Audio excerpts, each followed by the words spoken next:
يا ترى البرطمان ده فيه ايه؟ البرطمان ده فيه عظمة. مكدوس الليمون. ايوه يا حبايبي، مكدوس الليمون. او كبيس الليمون. مكدوس الليمون او كبيس الليمون، شوفوا شكله. شوفوا شكل البرطمان. بجد. طعم وريحة. مش قادرة اقولك. حلو جدا جدا جدا. تعالوا بقى نطلع معلقتين كده ونشوفه عن قرب كده مع بعض. بصوا بقى العظمة دي. شايفينه؟ ولا مهري ولا اي حاجة. قطع كلها قد بعض. مستوي جدا. لونه حلو قوي. بيلمع من الزيت. غير بقى طعمه مش قادرة اقولك. عايزة تجيبي كده ايه؟ جنبه طعمية، جنبه فول، ومن غير اي حاجة. تاكليه كده لوحده. ناخد قطعة كده ونقطعها ونشوفها. بصوا بتتقطع ازاي بمنتهى السهولة. بصي. طعمه حكاية. ولا في بذر بقى ولا في الكلام ده. سيبك انتي. ولا الناس اللي بتاكل بقى الجلدة بتاعت الليمون. او القشرة بتاعت الليمون وتسيب القلب بتاعه، لا. نجيب عيش بقى ونغمس. لقمة ورا لقمة، مش بصي هتاكلي بقى وتشبعي. لقمة ايه ده، انت هتجيبي رغيف ورا رغيف. والله يا ست الكل هتجيبي رغيف ورا رغيف. طعمه حكاية. طعمه حلو جدا جدا جدا. تاكليه من غير اي حاجة. وحاطة معاه قطع فلفل، يا سلام يا سلام. بصوا الفلفل. يلا بقى نسمي بسم الله ونصلي على الرسول وندخل على الوصفة على طول. هنا أنا جبت كيلو من الليمون. جبت كيلو واحد. غسلته وسلقته. زي ما انتوا شايفين كده. المية دي بقى، دي مية سلق الليمون، حطيت فيها حوالي 3 4 قرون فلفل. فلفل أخضر، ودي اختياري، مش عايزة تحطي فلفل في الليمون ما تحطيش. بس أنا بحب الفلفل أصلا، وبحب الايه الحاجة سبايسي. فجبت كام قرن كده وحطيتهم في الميه السخنه وغطيت الفلفل. هنا بعد ما الليمون اتسلق اديته شطفه. وبعد كده برد كده معايا. مسكت الليمونه قطعتها نصين، وكل نص قطعته نص اربع نصين او اربع ارباع. زي ما انتوا شايفين، او زي ما الفيديو شارح ايه نفسه كده. طبعا انا بتخلص من البذر عشان لما نيجي ناكله كده على طول. ما نقعدش بقى ايه يبقى في بقنا ونطلع والكلام ايه ده. بصوا. بقطعه اربع تربع. في ناس بتعمله ني.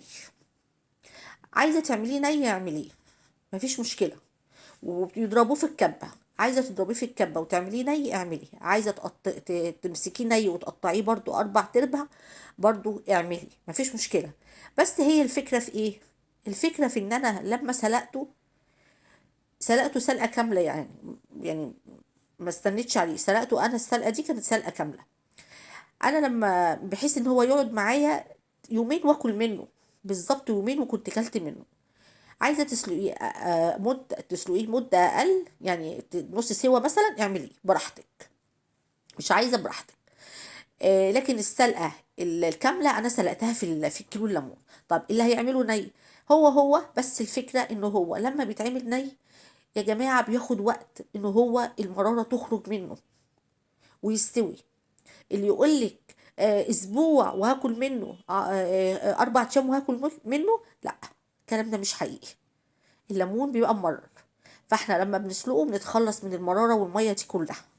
اللي بيحب المرارة بتاعت الليمون سيكة كده. يستخدم المية بتاعت الليمون، انا مش بحبها. هنا بعد ما قطعت الليمون وشفتوه زي ما انتوا بالشكل ده وقطعته اربع تربع كده. وكمان شلت منه البذر اهو، ده الفلفل بقى اللي انا بقول لكم عليه، قطعته بالشكل ده حلقات. وحطيته في ميه الليمون لغايه ما ايه ما اتسلق. مش اتسلق يعني. ها شويه سبته شويه. لغايه ما خلصت كل حاجات الايه الخلطه والحاجات دي. وطلعته. هنا بقى جبت الفلفل، كان عندي فلفل متفرز اللي هو الفلفل الاحمر. وجزر متفرز برضو. حطيتهم كلهم كده على بعض. وحطيت حوالي هنا قد ايه. حطيت معلقه ملح واحده. الاول بس هي اتقطعت في المونتاج. وبعد كده حطيت العصفر، حبه العصفر. طب العصفر ليه؟ العصفر ده طبعا احنا بنحطه على طول في الليمون. ومعروف ان بيشد المراره بتاعه الليمون كلها. وحطيت حبه البركه كده حلوين. برضو. على الخليط ده يبقى حطيت معلقه ملح كبيره. ممسوحه يعني. وحطيت عصفر، وحطيت حبة البركة، وحطيت قرون الفلفل اللي هي الخضرة دي المتقطعة طرنشات، وقلبت كل الخليط ده زي ما انتوا شايفين. هنا بقى لقيته الخليط عايز ملح، حطيت نص معلقة ملح تاني، بس كده. ما حطيتش اكتر من كده في الكيلو ونص. في الكيلو الليمون حطيت معلقة ونص من الملح. جبت بقى معلقتين زيت، حطيتهم كده على الخلطة، معلقة واحدة أو معلقتين يا دوبك بس يلمعوا الخلطة، وقلبته.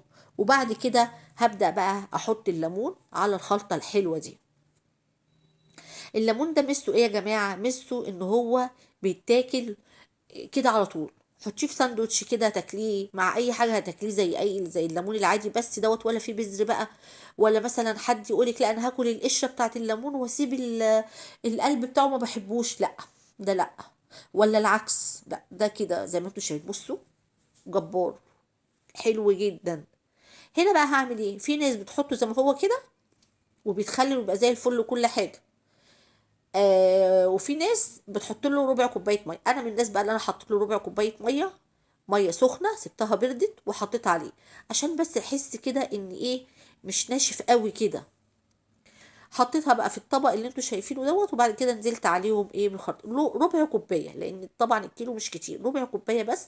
حطيتهم في الطبق الاسود كده، وبعد كده نزلت عليهم على الخليط بس كده، ولا حطيت ملح تاني ولا اي حاجه. وبعد كده حطيت على وش العلبه زيت. والعلبه دي بنتي قالت لي حطيه بقى في العلبه يا ماما، ده مش مستاهل برطمان ده، كيلو ليمون مش مشكله، حطيه في العلبه ده ايه، هناكل منه على طول. على فكره انت ممكن تاكلي منه في نفس اليوم او تاني يوم. بس انا بعد ما حطيته في العلبه ما حبيتهاش بصراحه، لان كان فيها، هوريها لكم دلوقتي. بعد ما احط الزيت، بصوا هنا حطيت بقى الزيت كده على الوش، وهقفل بقى العلبه، وقلت خلاص بقى هقفل العلبه وهسيبه بقى. ببص كده لقيت العلبه فيها تهويه كده، فتحه كده تهويه، هي نوعها كده يعني، اهي بتتفتح وبتتقفل، هوريها لكم. قلت لا، رحت اهي بصوا اهي الحته البيضه دي، قلت لا اهي. فخفت بقى ايه يدخل لها هوا، وما حطيتش كيس تلاجة وكده، فقلت لا، رحت على طول جبت برطمان ازاز كان عندي.